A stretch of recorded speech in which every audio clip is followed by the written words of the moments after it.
welcome back everybody to Heather's Kitchen. On tonight's video, guys, we are doing some chicken thighs, also with some roasted peppers. Like, we're going to use peppers and some potatoes. We're going to cut the potatoes up and some onions, and we're going to put all that in the pan together. The main part of this dish is my chicken, boneless, skinless chicken thighs, but I have some breast on the side just to kind of make it work for the family. As y'all seen in my last video, I'm a family of 5. So I do gotta kind of improvise. So I'm adding some chicken breasts in there into the pan to cook alongside these chicken thighs. And we're gonna be cutting up some peppers and some onions. And we're gonna let all that cook together to make some delicious oven baked chicken thighs with peppers and potatoes. All right, guys, stay tuned for this video. Make sure you guys follow along and get your ingredients out and follow along with this video.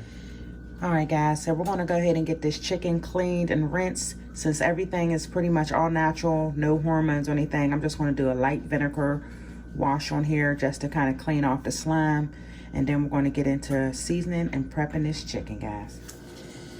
All right, guys, so now that we got the chicken cleaned up, washed off, all that good stuff, you know what we do when we clean our chicken off. I trimmed off some of the fat as much as I could on those thighs. So the seasonings that I'm going to be using tonight is going to be this pink Himalayan black pepper and garlic salt. This is gluten-free. I got this from my local John Eagle. And I'm going to be using this all-purpose seasoning that I got from Whole Foods just to add a little bit more salt to the dish. But I'm really looking for like a more natural type taste. I don't want it to be too salty, guys. So if you're looking for a lot of salt in this dish, please adjust it according to your family's needs, guys, because I don't use a lot of salt due to previous health issues. So don't quote me on how much seasoning I use, guys, because I do not use a lot. So we're going to go ahead and start off with getting this on there. As y'all can see, this is what that seasoning look like. It's clumpy pieces. And I'm putting a lot, guys, because, you know, since it's organic and it's natural and it got Himalayan sea salt, it's not going to be that salty.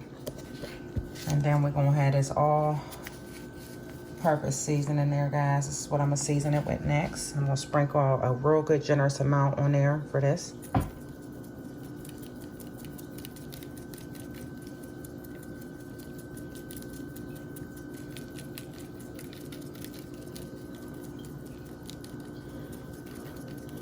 And I know this looks like a lot of seasoning, guys, but trust me when I tell you it's not.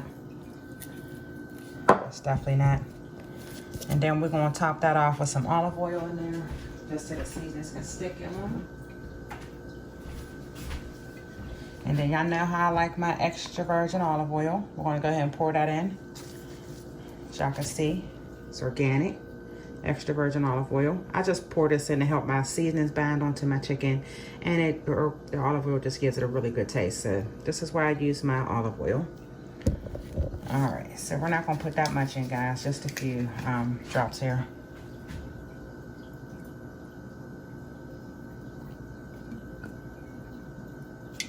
All right, so that should be enough to get everything all good in there. And now we wanna mix it all up, and then we're gonna let this chicken sit for about 15-20 minutes. Just so all the seasonings can blend in and work its way in and just bind to that meat, guys. So once you get it seasoned, set it aside in the refrigerator or something for about 20 minutes. You can cover it or not cover it, but it's up to you.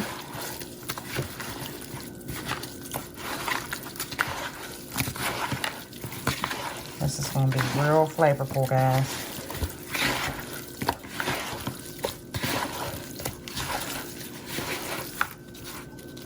All right, so I'm going to show y'all what that's looking like, and I'm going to go ahead and let this sit in the refrigerator for about the next 20 minutes. But this is what the seasoning looks like. As you can see, it's very well seasoned. All right, guys, so we got the peppers rinsed off that we're going to use for this dish. I got some red potatoes. I had to throw the smaller ones out, guys, because they were starting to get too soft. So I want this to turn out perfect. So I needed to have some firm red potatoes. So I'm going to chop these down. We're not going to take the skin off because we eat the skin. So that's where all the vitamins and nutrients is. So we're just going to chop it up. And then we're going to slice up this onion. I might add another one, I don't know yet, but this is the onion that we're going to use, and this is a 1-dish meal. Everything's in one pan, which is going to be this Pyrex pan right here. That's all we're using. Everything goes into one. This is going to be your side dish, your starch, your meat, your protein, all that in one. And this is about to be a quick, easy meal. And don't forget to subscribe, guys. Make sure you guys subscribe to my channel so you won't miss out on any of these quick meals for the family. They're very quick and easy to make. Anybody who works or just busy or just want something quick and tasty on the menu for the night. This is something quick and easy. All right, guys, let's get to chopping up these potatoes and peppers and onions. Let's see, I'm starting off with big slices because you want your potatoes to kind of all be the same size if possible, just so everything cooks up evenly. So I'm just cutting mine up into little chunks to start off with in the fours, and then you see I'm breaking them down even more. So I started off big and then out smaller. And there you have it. This is about the size that I want them. So you can cut yours down smaller than that if you have little ones that like the smaller bite-sized potatoes, but this is about as big as I'm gonna have mine because, you know, we're all adults in my household, so it's okay to chop them down to this size.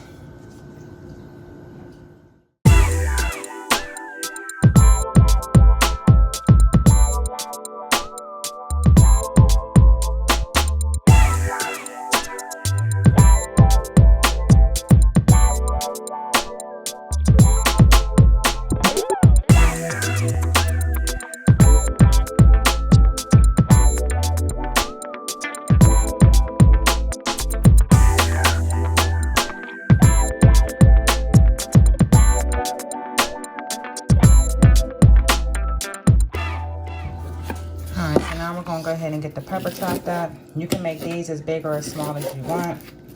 I'm just gonna cut mine in nice little strips.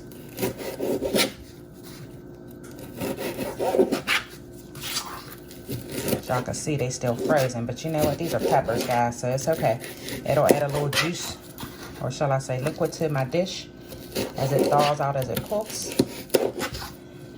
And it's gonna be great. And as you can see, I'm just chopping it into like little strips. That's it. Nothing fancy. Just cut you some strips of peppers and then you're done.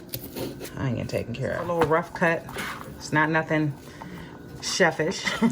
But you know what? That's okay. Because at the end of the result, once this food is done and your family's enjoying it, they ain't going to care how these onions was cut up in there. Okay? All right. So now that everything's all chopped and prepped and everything, here's your potatoes, peppers, and onions.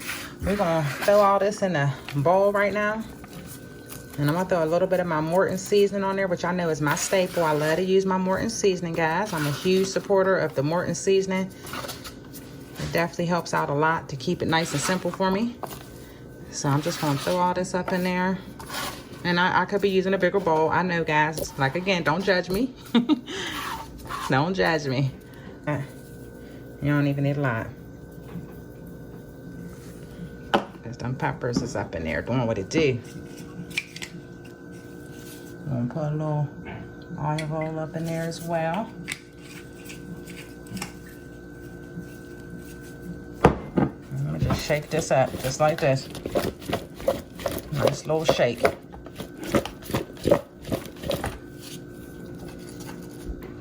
Don't lose nothing, guys. Sprinkle a little bit more here on top. We don't want no dull tasting food.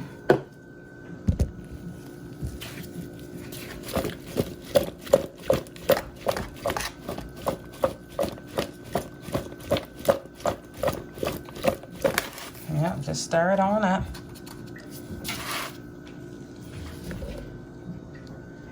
There you go, guys.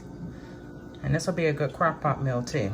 But since I got boneless, skinless chicken breasts, we're not gonna do it in the crock pot because these chicken thighs cook too fast. So this is why we're doing it in a Pyrex pan in the oven instead of the crock pot. All right, guys, now that the chicken is done setting in the refrigerator, it's been about 20 minutes here. We're gonna go ahead and get everything in our pan. We're gonna start off with the chicken first. We're gonna put that in first. And remember from the previous video, make sure if you guys haven't already seen the previous video before this about the chicken thighs, the ones I cooked previous to this, you always want to do skin side down. So skin side down in your pan, because that just helps the chicken just to cook better, and the juices is better, cook down really well. So it might look like it's not enough room in this pan right now, guys, but trust me when I tell you, by the time these chickens is done cooking, there's gonna be plenty of room in this dish. So let me go ahead and get these vegetables on there.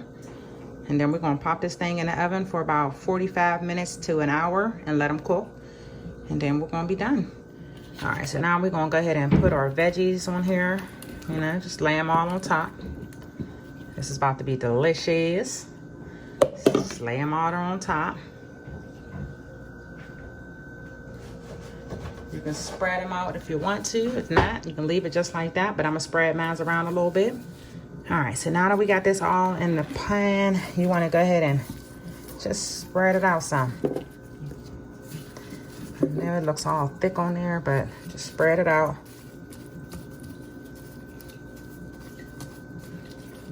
And you're gonna go ahead and put some foil on top, set your oven to 350 degrees, and let that thing bake for about an hour, maybe a little longer, just depending on how thick pieces of meat you're using in your potatoes or whatnot, how big you made your potatoes and how thick your meat is. That depends on your cook time.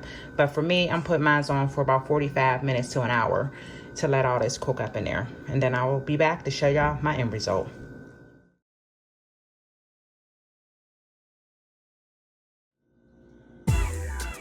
All right, guys, here you have it. This is the finished product. It's looking good. One dish meal.